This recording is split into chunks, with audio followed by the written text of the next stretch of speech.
Little backyard project. Built this. My uncle inspired me to be a pharmacist. Seeing him as a professional, that was my vision growing up. Put a little shelf in it. It's a great place to build a career. Got some wheels on it. I was a pharmacy intern with Walmart, and I never would have imagined that I would oversee 11 pharmacies and 8 businesses. You're providing a great support system and so many opportunities for advancement. But if you work hard, sky's the limit.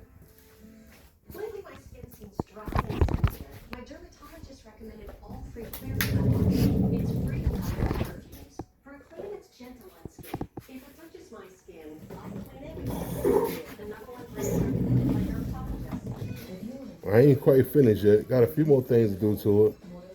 Put some stain on it, but nice little outside bench for somebody. Little space for cool little things up under the bottom. Couple shelves down there. And it's on wheels.